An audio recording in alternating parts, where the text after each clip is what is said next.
I cheers. know, I know. So I have a concoction I make, and I'm not a big coffee drinker. So of course, everything we watch the lives and who's watching now. I'm not big on that. I'm more water.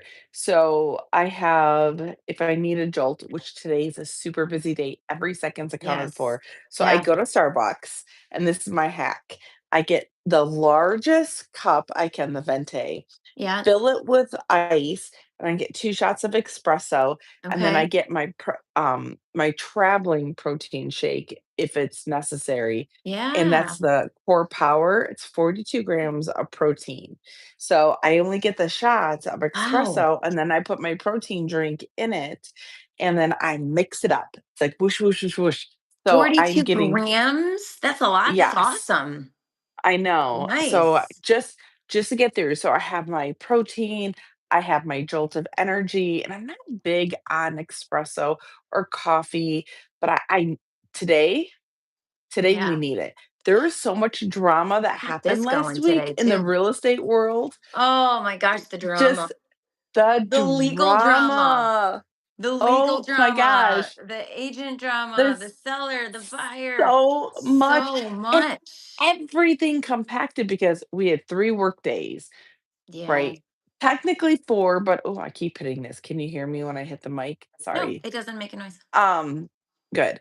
So, with the 3 business days of people actually working, or the 4th day of pretending to work or didn't wanna work, everything got compacted in, and yesterday was just a feat in itself. So, I am glad that this feels like a Monday to me because yesterday felt like a continuance of last week. So Yes. today I feel like this is Monday and now I have to start because I had to clean up so much. I had a closing Yeah. yesterday. I had to drive 4 hours, 2 hours there, 2 be hours there, back. and then Yeah. 2 hours back. But I love going to my closings, and this one's dear to my heart. This one was a cool one. Well, that's just So good business. A lot of lenders don't go. Like when I have the sell side, I'm always surprised at the lenders that don't come. Most of the time, I would say 90% of the time, the lenders don't show up. I'd I'm love to like, that's an go. opportunity to also meet the agent across the table, unless you did a really bad job and you are trying to duck the agent across the table. But yeah, I'm always surprised that a lender won't take that opportunity to make that in-person connection with an agent that they may or may not have ever worked with. So it's smart to do. Well, It's smart to go. Business-wise, yes, but also for today's technology, ever since COVID, everybody's more recluse. They do so many transactions over the phone, and that's okay. There's not a lot of in person. So a lot of my clients, I actually don't get to meet in person. So to have that opportunity, that face to face, okay, I see you and I just went on this journey with you. And Right. lending, it's a roller coaster ride, right? Yeah. The whole For thing's a sure. roller It's coaster ride. especially if you haven't met them, like, and they're your client. Yeah. And like, I Yes. always think it's interesting. Like, I've only seen a lender bring a gift one time. We always do. I'm always surprised that lenders don't bring gifts to their clients. They don't have a closing gift. I know you always do. You send yours, you mail I yours. send mine So or maybe bring mine maybe I'll or give them the benefit of the donation. doubt. Maybe they're mailing it, but I'm always surprised by that too. I'm like, that's interesting to me. Yeah, see, and I've been Again, the doing more little things are not donations. little. It's going the extra mile kind of a stuff. Yeah, showing up, definitely. Yeah. It's always good to show Yes. up. So we just kind of alluded to drama in real estate. And we've talked the last couple weeks, I know a lot about the Zillow lawsuits, and there's a lot that's still formulating with that. I mean, there's something new that popped out with Dot Loop and Zillow, which if at the end, if we have time, remind me, I'll circle back to that. Okay. But yeah, so we can just kind of keep up with that drama too, right? We can keep that storyline and just keep it going. But yeah, so I love the idea that we had today, because here's the thing. You work really hard. I work really hard. We need a team. But you know who else is really important part of the team?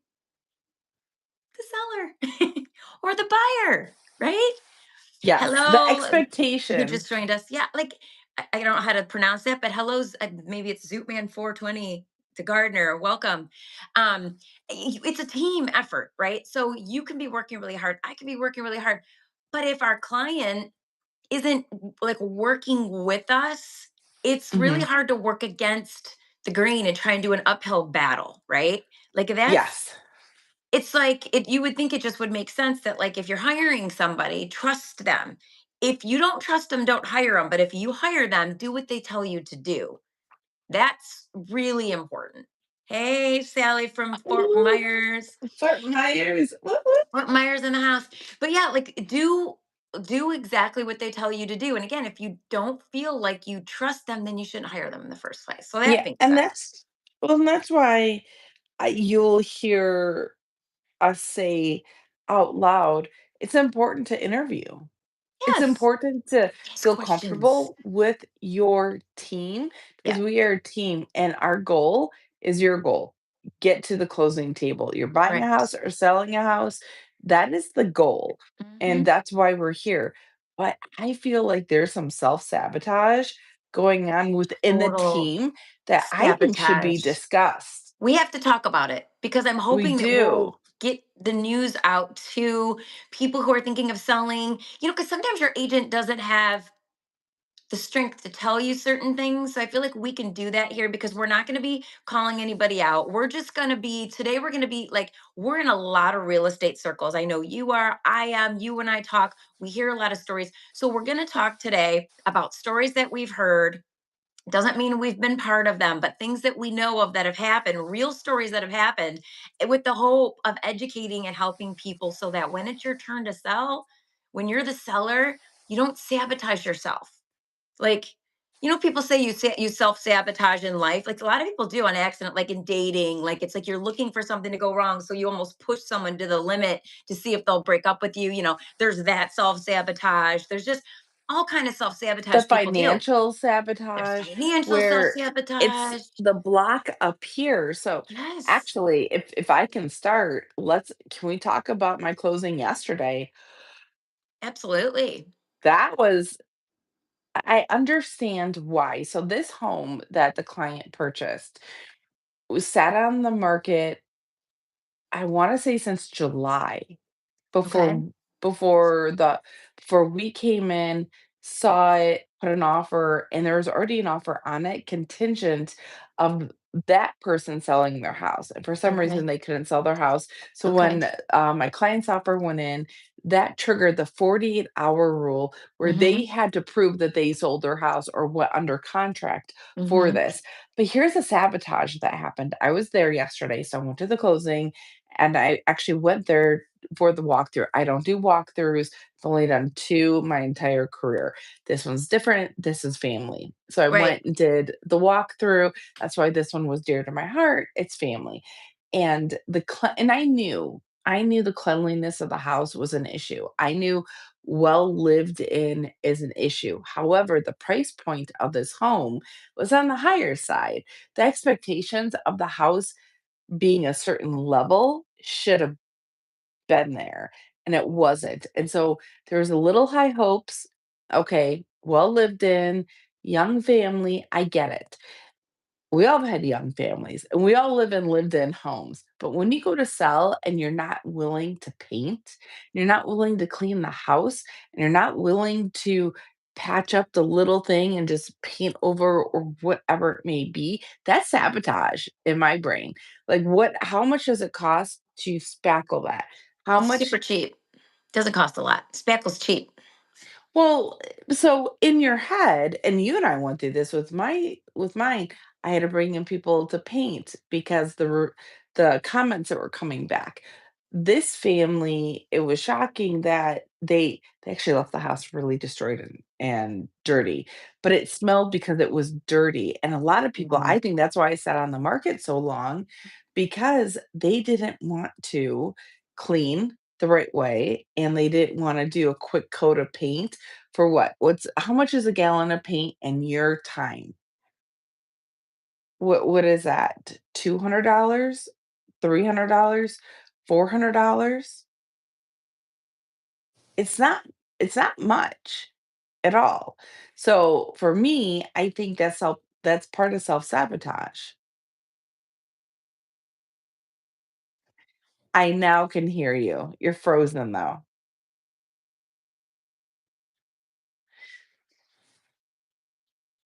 Not a problem. So no, that is part of sabotage. That is where it's that financial sabotage, like, I can't afford to do this. But how many months? Let's count. So they close December 1st. July that they let's say that they get everything listed in June, July, August, September, October, November. 5 mortgage payments because they didn't want to spend a couple $100 on getting the house ready. And they had to negotiate down. They lost yeah, that when that appraisal came in, they ended up losing money because we could come in and underbid. They were getting desperate. So my client had the opportunity, now he's walking into equity.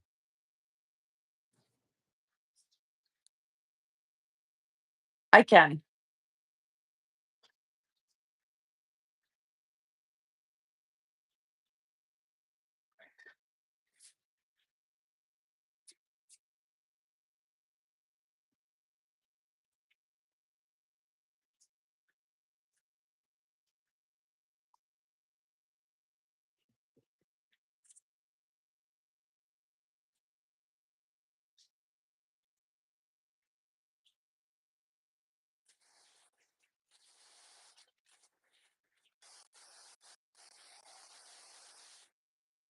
Yeah.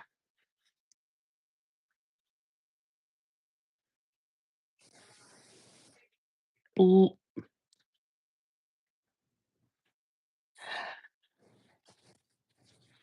oh, oh, the smell. Pet smell, the kitchen, the that happened.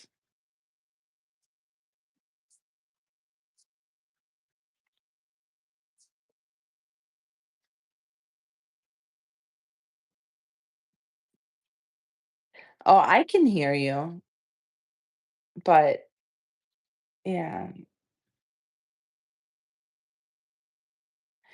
So hold on, let's see if she has a delay.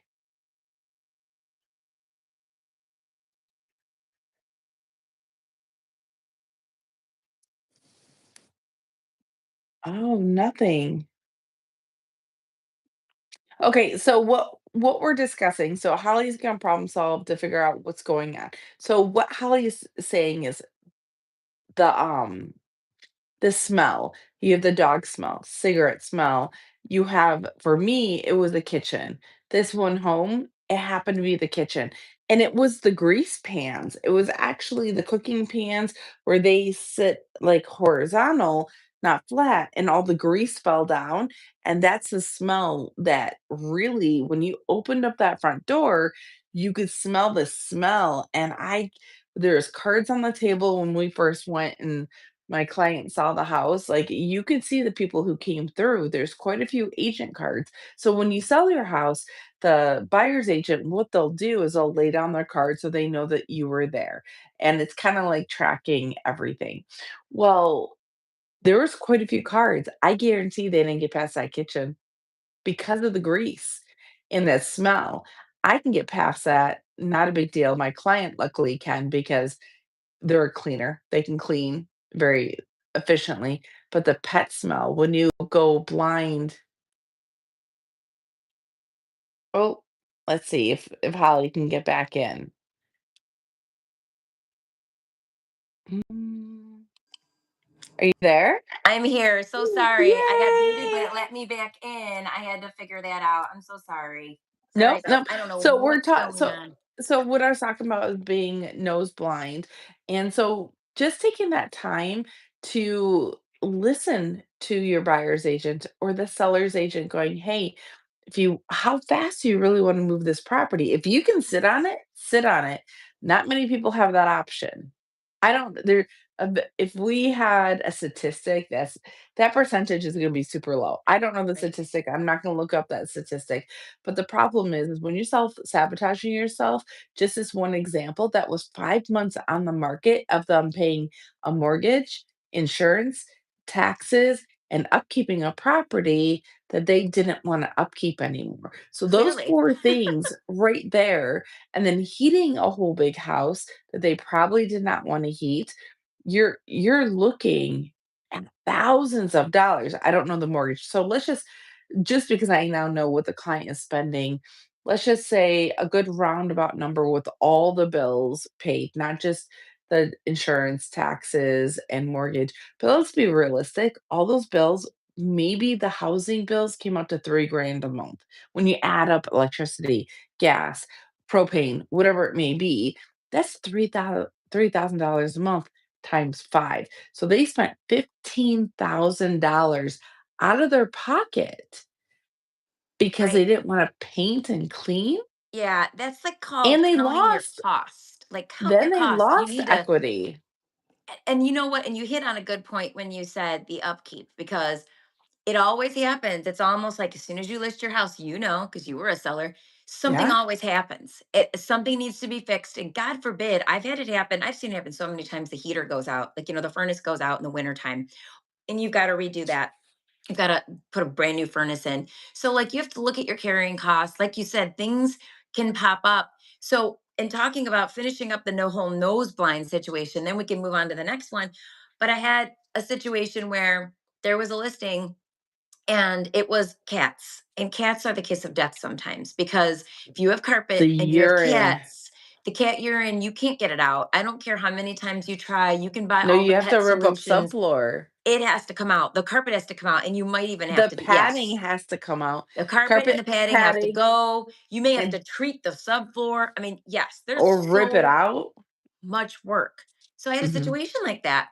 Had an offer in the beginning, but didn't want the offer, wanted to see if they could get more. And it was an agent and it would have been their best offer.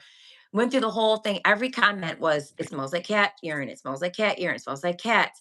They wouldn't listen to me. I'm like, you guys, you got to get rid of, we're going to have to do something about this. Finally, when they did rip up the carpet and redo everything, then it sold. But it was like, once you're sitting on the market for that long, you're not going to get what you could have got if you just follow what you're being told in the beginning, because obviously the people who do this for a living are trying to help you. Like, I don't get paid if we don't close. So I for don't get me, paid. I don't want to sit on the market. I've got costs incurred for photos and video and ads that I run and open house flyers and all the things. There's a lot of expense to listing a house, right? That's just part of marketing. So yeah, you're all this money is sitting there spent. I would like to be able to close for you. Like, my whole goal is to get you closed quickly, get you the most amount of money, make everybody happy. So I get nothing by, sitting on the market. So we're always giving the best advice we have. And so that's why it's like, again, back to that first point, hire somebody that you trust and you're going to listen to. Just like if you hired a doctor, and if you pick a doctor to do, I don't know, a procedure, you're picking the best one that you think is, you know, going to do the best job, obviously. And then if they say this is what I think we should do, then you should do what they say. Simple. Like in any situation, just Yeah. do what they say. All right. So what's another seller sabotage? I have one if you don't have one ready to go. I Oh, have a I have perfect one. one.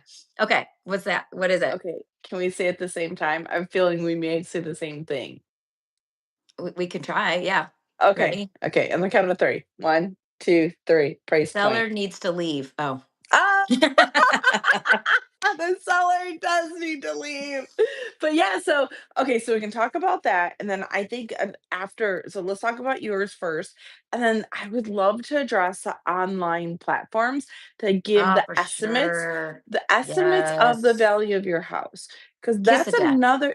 that's another thing Mm, that you just hired a team and you're not gonna listen to them on the value of what they think it may be hmm for 2 reasons, and we can go into it, but let's talk about them not wanting to leave Sweet on word. days that they should, because my story, it was brutal to take my child, my fluffy white puppy golden retriever, and keep them in a car and keep them occupied. Because when my house went on, really quick story, we only had 3 showings. And as the day progressed, because we just hit the market and we priced the right way, we hit the market strong, And you had a good first priced. day. Oh Yeah. my gosh, it went Yeah. from 3 showings To to 6. 7. Oh, 7. Nope, Yeah. Yeah. Yeah. but Yeah. 1 dropped out. So it really was 6, but 7 ended up not showing up, or Yeah. the 7th at the end. But to go from 3, and it's like, it was such an inconvenience. I felt it. I was like, "I'm done. I'm hungry. What are we gonna do?" But it had to be done. I Yeah. couldn't sit there and complain. I had to keep the dog, and in between showings, I did have to run in and get dog food, but I had to keep them occupied. I don't even know where the ex-husband was. I It was just us 3 in a car, so I don't know where he was at, but I just know it was a lot of work It is a lot of on work. me Mhm. to feed and entertain when we weren't supposed to that day. So I understand the hurt and the pain of the inconvenience, and that wasn't just 1 day. We had to do this multiple times. Again, That's what it is when you're on the market. Yeah. I was very lucky we price point at the correct, um negotiation of value of the home. I'm so blessed that we did, but that caused how many days of showings back to back to back to back, and I work full time. Surprise, Yeah. I work. Hello, I'm Right. here. So And that's and they people who did. work from home, it's tough. A lot of people leave and go to work, so it's great. And the days, but the dog is always the issue. So I will Oh, say there's so many ways that you can combat that. Because I have a listing that's about to hit the market and they have 2 dogs, and we've already made a plan for that. They know they either have to crate the dogs if they're leaving or take them with them, right? And I do okay. understand it. There's just no way around it. Like it's kind of like it's kind of like saying, I want to have the surgery, but I don't want anyone to cut me. Well, then you can't have the surgery. You know what I mean? Like you got to let the people come see the house. And one of the biggest sabotages that sellers can do is not leaving the house. Every time I've ever had one of those situations where the seller refuses to leave, it's brutal. It's really uncomfortable. Buyers typically want to get in and out as fast as possible. They really don't even want to look at the house. They feel like they're being stared at. They're supposed to be able to go in, open cabinets, open the refrigerator, all the things that are staying with the house. They're not opening your underwear drawer. Don't worry about it. No one wants to see that. They're not opening No, your drawers. They're but they going in need closets, though. They got to see the house. They're well, looking they at need things. to envision themselves living there, and that's Yeah, the and key. does it have enough space? Can I fit my clothes in this closet? They gotta look.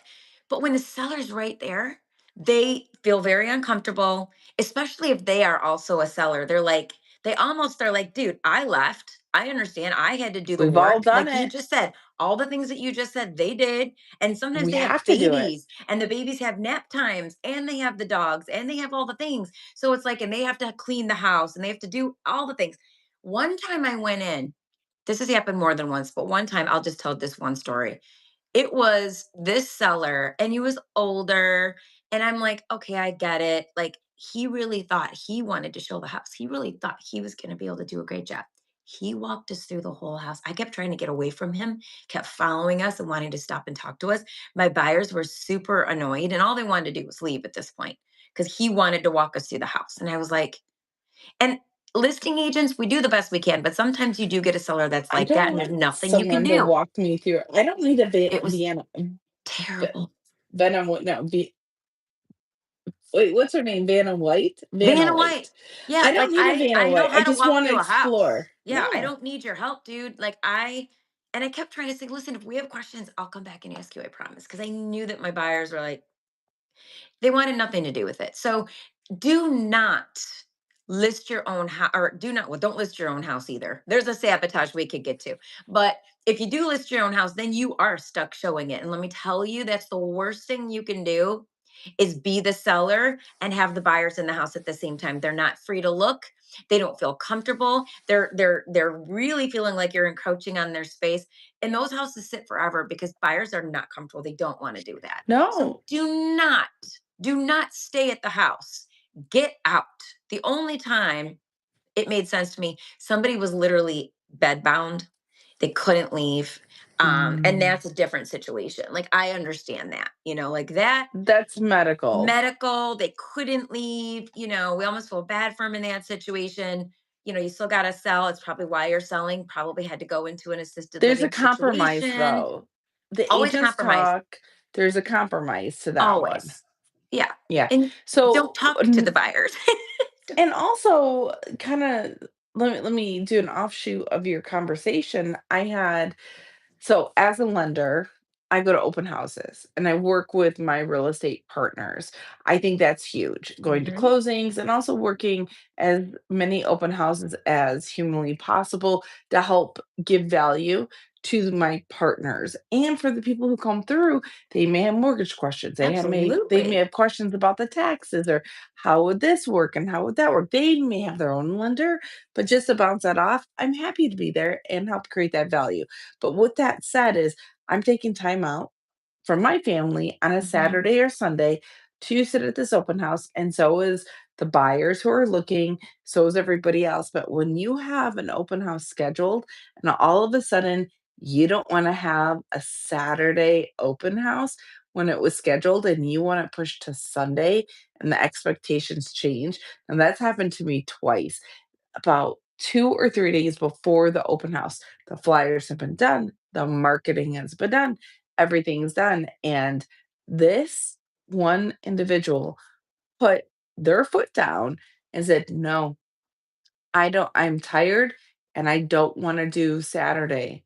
Mm. I get being tired, but So it was the seller that decided they didn't want it on Saturday, they wanted it yeah, Sunday? yeah. Yeah, that's So that's tough with the here like you said, the but marketing, is it that ruins sabotage? the Is that ads that are run. sabotage? It is sabotage. That's That right sabotage there because yeah, is huge because you yeah, marketed, now you gotta shift it like, "Oh, it's yeah. canceled, let's do this." So that's another level of sabotage of, "Okay, I understand that this is overwhelming." We Mhm. all know, we've all lived it. Yeah, Just push through because you you have want to push this through. you just gotta push through. And that's I know, it's easier said than done, but yeah, I had to do it. Holly said on a personal level, but on Yeah, a professional level, that is another form of sabotage, and I gotta tell you, totally. the reason why I see the most of that is during a divorce situation. One spouse so I have to tie it to divorce. Breathe. That's that is one Breathe. of the hardest issues when the Mhm. 2 are not amicable about selling. Yes. One is dragging the feet, and that's another Mhm. form of sabotage That's of not tough. wanting to leave or Yep. not getting the dog out or not cleaning appropriately where the other one's cleaning, and that's not Yep. fair. What Right. if that person's busy and it Right. leaves it up to the one who doesn't want to sell or who's trying to screw them or whatever the story may Or they be? don't have a place to go. A lot of the times I think, one person will It's be your really on card. top of the ball, the other one doesn't know where they're going. And like you said, maybe doesn't want the divorce or doesn't want to move. So they will do things like not leave for showings, Yeah. make sure the house does not look good, just be difficult. And that's Purposely. tough. If that situation happens, I tell people you're going to have to go talk to your attorney about that. There are things they can do legally. It's going to take time. That's the problem. It takes time to get a sanction or, put that in front of a judge and say, "Hey, here's what's happening. I need you to make this person leave during showings, B, make them clean up or do what they need to do, or just, it's hard because how do you mandate somebody has to clean and what does clean look like? But it's sad because here's what I want to say to people getting divorced. It's going to happen. You can't stop it. The house is going to be sold. It's up to you. You can do a lot to make sure it's sold higher if you just play ball. Because if you don't play ball, everybody loses. It's sitting on the Yeah. market longer. You're going to get less. It is what it is. And so even if you don't want to leave, you're going to have to. You're just going to get a lot less than you could have if you would have done what you needed to do in the first place. And it's very simple things. Cleaning up is really not that hard. I don't know why it seems to be. And if It's a the agent needs to set the expectation. So let's put some responsibility on the agent. The agent needs to come. set some expectations, talk about staging, cleanliness, what the house needs to look like for showings, because before photos I'm like a psycho like that. I'm like an OCD, like I'm like, you're going to hate me, but then you're going to No. love me. Oh yeah, I'm like, I We tell did him right away, I'm like, you're going to did hate me. well. You're really going to hate me for a short period of time, but then when you see the video and the photos, you're going to love me again, and you're going to continue to love me. So when I had photos yesterday at a listing, that house couldn't have been more perfect. They had it. I was so proud of them, and they worked so hard on this house. And I was like, you guys, I was like high fiving them. I'm like, you get it. Like, thank you for helping me to help you. Help me help you, Help right? Like, you. I want to sell your house and get you the most money. So they did. And I'm like, I know this was a lot, guys. And I always want to like praise because I know how hard it is. And I'm like, you're gonna love me when you see this come out. And they were like, oh, we don't hate you. They're so nice. And I'm like, deep down, you probably did, but now you don't, because now you're gonna see. But Well, that's the you thing. give results. You That's have a to point. The set the listing agent expectations and needs follow them. to, yeah, have those results and set those. And I love the word expectations because it's Yes. scary saying those words. Actually, I just had an interesting conversation this morning. I have the same phone call at 7 a.m. every morning with a specific individual. And we were talking about setting expectations professionally and in your personal life and what that looks like. And actually saying the word, my expectation is this. And it's for Mhm. both That's because now good. you're meeting that you both are coming to the commonality of the conversation. This is your job. This is my job. You expect this from me. I expect this from you. So we Hmm. can get to your goal. The goal is to sell your house. And our Right. hope is to sell it for the amount that you want. That is a goal. Exactly. Now, Always does the that goal. work out? Sometimes it can. You can be it can go over and you can be pleased. Sometimes the market may dictate something else. Luckily, Hmm. here in Michigan, where we're at, we're still a seller's market. There's Yep. some markets out there that are buyer's market. Hmm. So that really determines how much a house is worth, is what someone's willing to pay for in a buyer's market. So thankfully, here in Michigan, we're in a seller's market. So that's oh, go ahead. I wanted to say, to your point, it is a seller's market, but here's another sabotage point. Just because it's a seller's market doesn't mean as a seller you can inflate the price if you don't have a property that aligns with the properties you're comparing your house to. Mhm. That's another sabotage.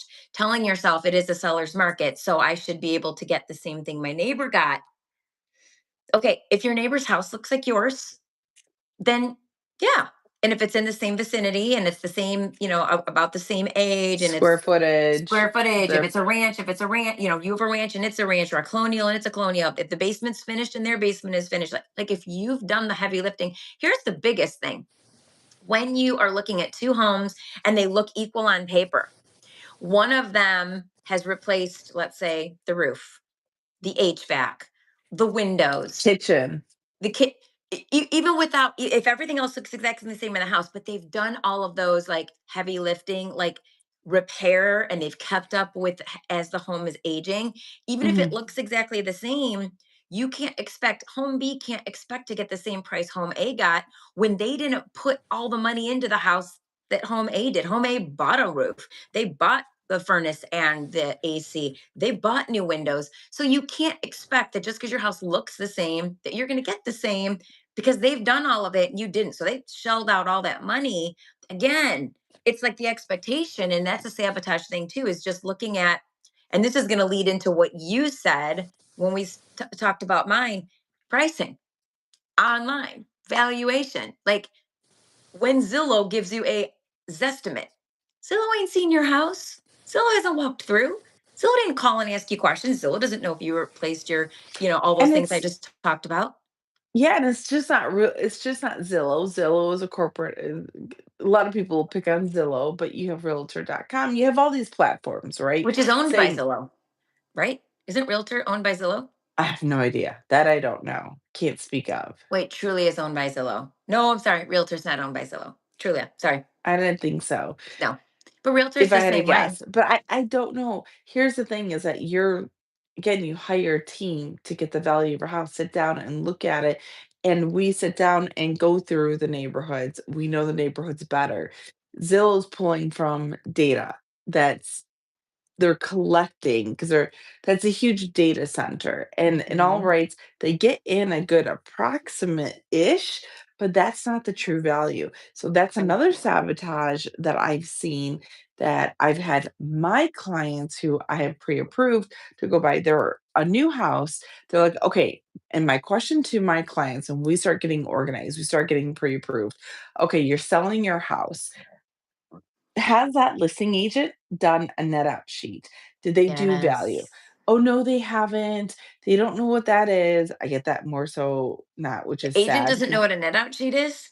they don't know how to do one. That's a Oh whole different gosh. topic. We gotta talk Mm. about that on a different topic, not right now, because that's a whole rabbit hole down itself. But Ask here it that is question when like you're hiring an agent. Can you do a net out sheet for me? Mm. yes, Put and that on if your you list. wanna be educated of what a net out sheet is, contact Holly immediately. Yeah. Let's Life talk. changing, because I need that to move forward. Yes, My you do. clients need that. That seller when you're selling a house, you need to know your final net out number. What does it Mhm. look like with the closing costs for transfer, of taxes, the title, then you have your own closing costs, you have Yeah, to your real pay out estate the costs, all of it. Yeah. everything, everything. So what does Your that look like at payoff. the end? Because I hear so many times, "Oh, Zillow thinks my house is worth 450." Okay, that's great.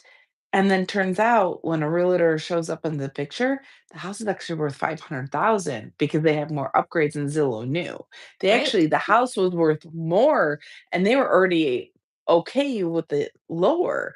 I'm not going to say that, and there's times that other platforms, I just want to say platform because I don't want to That's like fine. That's call fair. Yeah, there's anybody a lot out. of them that try to give a value without even They they having to put it. do, but they don't have the true value. They're Right. undervaluing the house sometimes. They're overvaluing, like, you don't know. But here we are, they if they were okay with 450, that would have been a disservice to them. But it was Mhm. really 500,000. Then after all their mortgage is paid off, from the seller perspective, their mortgage is paid off, their HELOC was paid off. They always forget about the HELOC. So as that net out sheet comes down, they really think like, "Oh, my house is worth this amount of money minus a mortgage. I'm gonna have this chunk left over." Ooh, that's not true. Then you have to think, um, you really have to think about what does it look like? Are you gonna take all those funds and put it down? So that self-sabotage of they Mhm. say my house is worth this, so I wanna list it at this. Right. I find that a form of sabotage because you're letting a third party entity that's AI to to sorry, dictate your opinion when you just hired a professional. And you, they And didn't then even see the inside of the house. That's the crazy thing correct. to me. It could be, like you said, done to the nines, worth 50,000 or more than what Zillow says, or it could have been used as a rental and there's holes kicked into the wall or something like you started out when we started talking about, situation.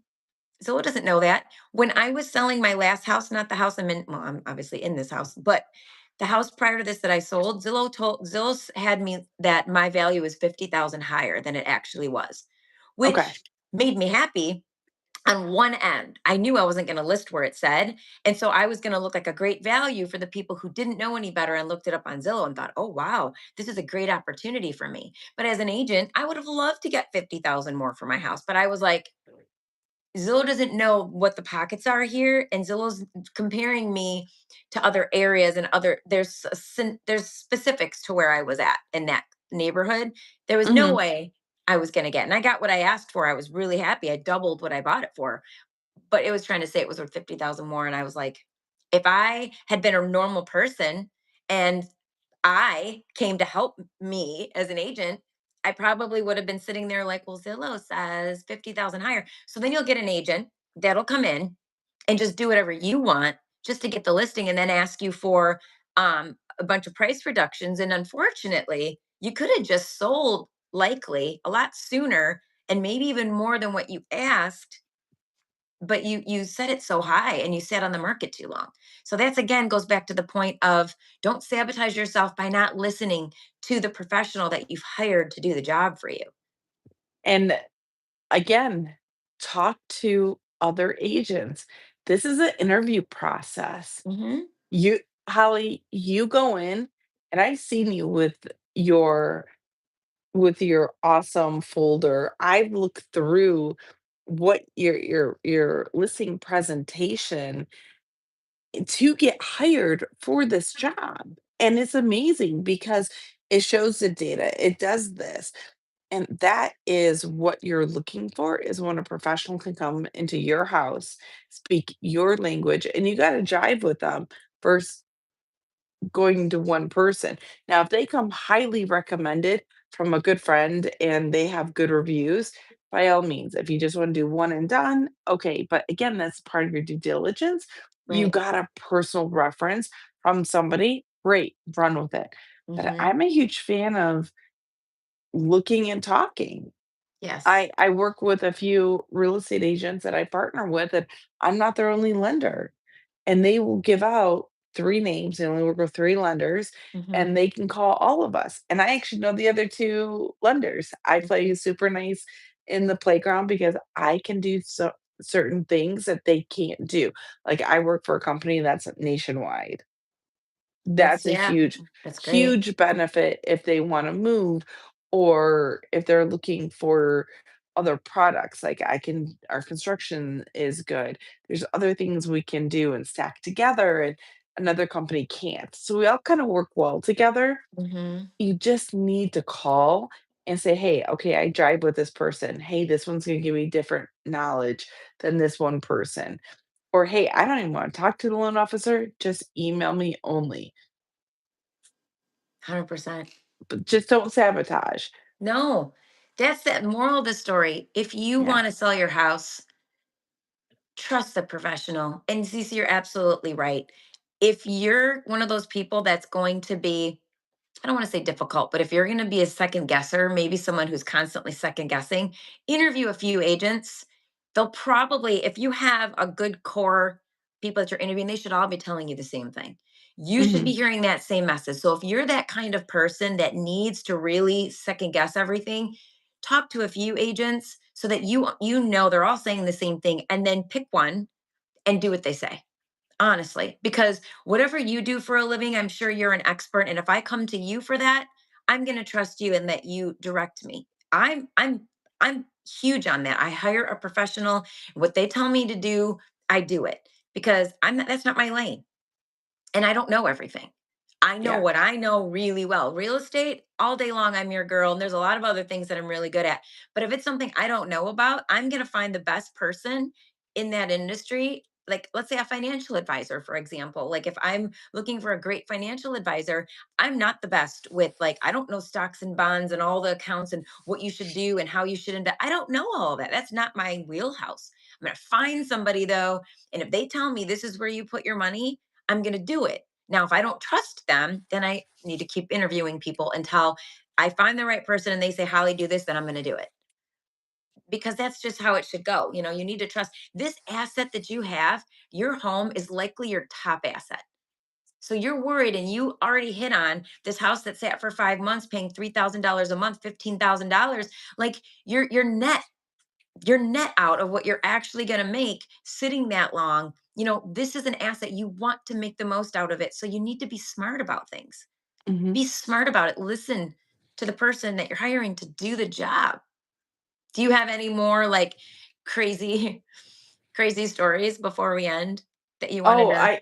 I have plenty that we could talk about the sabotage, and it's not there so, again, like what you said, that there we talk with a lot of professionals. So, I'm part of a couple groups, Holly's part of a couple groups where we like to level each other up Mhm. all the time, and if we don't know the answer, we say we don't know the answer, and we talk to others. So, when we talk to other professionals in our industry and we have hardships, we talk. So let me just say that this is not exactly my story, but it's somebody else's and the hardship of that sabotage Mhm. of Not the divorce one because we covered that. We've Hmm. covered the I don't trust the value of the house. We've covered the cleanliness, the smell. Get out of That the house. yes, and we talked about the financial aspect, but the next one is the emotional side of it. The Oh, emotional this is a big one. sabotage, Yeah. and that's hard. So we took out the financial, we took out the labor, we took out all this. Now it comes down, the last part is I hear mostly of it's hard to sell the house. And Hmm. so you set up photos, you know you have to for one reason or another, relocation, divorce, downsizing. Downsizing is a huge emotional aspect. You're Yeah. taking how many decades how many decades have you lived in your home? The memories. Okay, I missed this part and I missed it by one season. So my ex-husband and I, when I first met him, his mom lived in this really cute house in Rochester. I loved that house. I thought it was the cutest house ever. And her whole basement was the villages. You know, Oh, those wow. homes? Yeah. And she would set up years after years after years, the whole system, like tables, inlets, and everything. I missed it by one season. I saw photos of it, and the year she stopped was a Christmas right before I met him. So I met Ken in February, and so I missed it, and she was done. That was her last year because she had the trees, she had the trains, she had everything. To sell that house with that many decades, that many memories, and everybody still talking about the villages. They still talk about it. Those villages are still in boxes in a storage unit or storage area, untouched because it's a memory she can never let go. I'm assuming that they're gonna be selling it soon, but that's huge.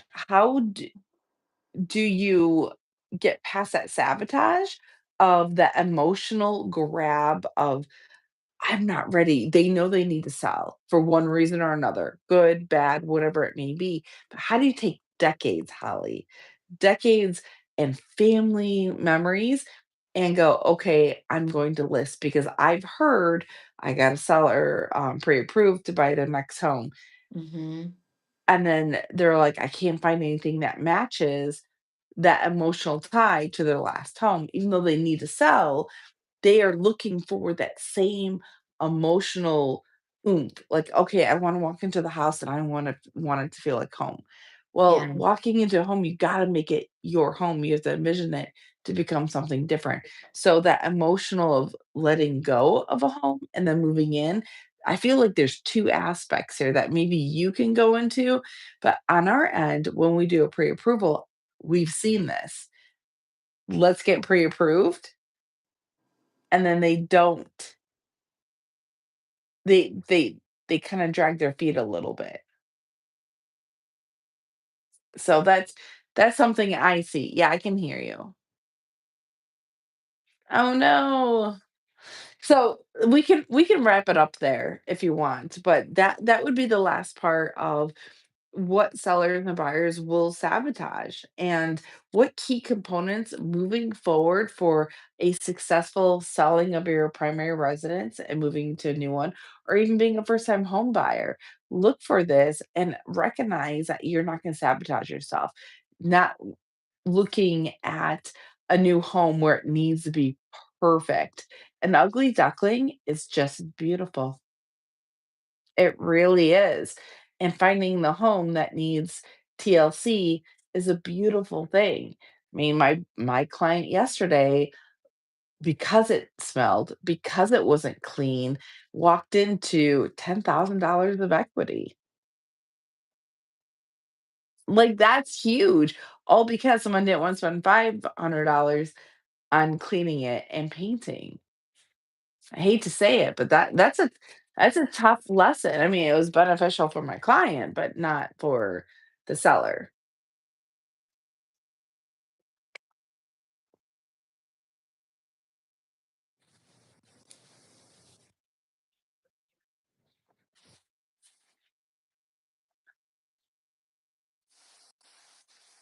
Yes.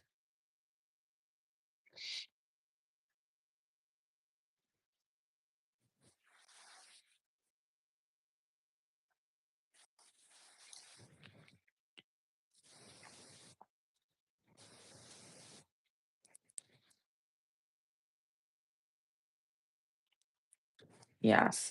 Envision is a good word.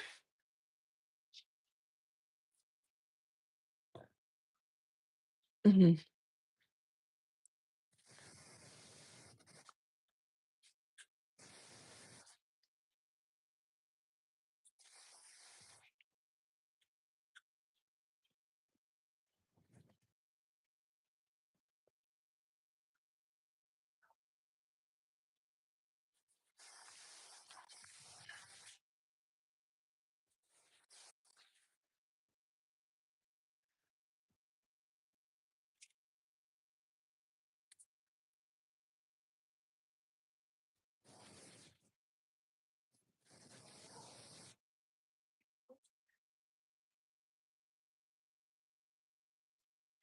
No, you're absolutely right, Holly.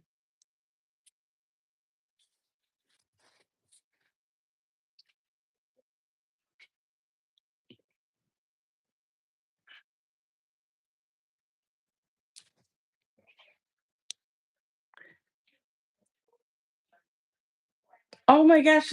Oh no, you guys. So it looks like I'm sitting here saying nothing. Oh shoot. Okay, so Holly, I've been listening to Holly here. I'm so sorry you guys can't hear her. What she was wrapping up was basically saying that the expectation. So here are the key words: expectations. Let's not sabotage.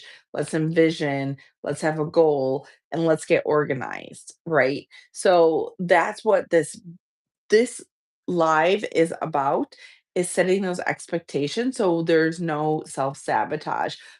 Personal being purposeful sabotage or accidental, because that emotional tie is an accidental sabotage. You don't know it, but it's happening. So listen to your professionals, listen to the expectations. It's healthy to set expectations. It's healthy to communicate and set those goals and have those meetings. Have we met this? Are we here? The value of the house isn't working. I thought from a seller's perspective, I thought it was going to be higher. You were right. We need to be a little bit lower. Let's do a price reduction and do that hefty price reduction if it's necessary. Again, listen to your professional and who you've hired. So, wrapping up that conversation, that's what she was discussing. Sorry, it was just like sitting there drinking my protein espresso drink here that I made silently. So, but on that note, since she's frozen, I'll say goodbye for the both of us. We love you. Hit subscribe, hit the bell, hit like. If you have any real estate questions, contact Holly, DM her, message her. You can make comments. We love comments. If you're rewatching this and you want to learn something new or you want to hear more about drama, then please let us know. We're here for it. Everything real estate. Now, Holly always says the real estate news. That's what we're going to be discussing. And next week, we have a couple more reports coming out. Hopefully, we'll have more data of like the shift in the market, what's coming up, the rates declining, what that looks like with the Federal Reserve, what they're thinking, what the lawsuits are doing, what the market is doing. Today was kind of a lull day, so we were like, Let's talk about drama because there's more drama in the industry." And this is one, sabotage. So, let come back next week, Tuesdays at 10 AM, sometimes it's at 11, depending on how busy the real estate world gets, and our life has a pivot. So, okay, on that note, Holly says goodbye, I say goodbye. We'll see you next week. Take care.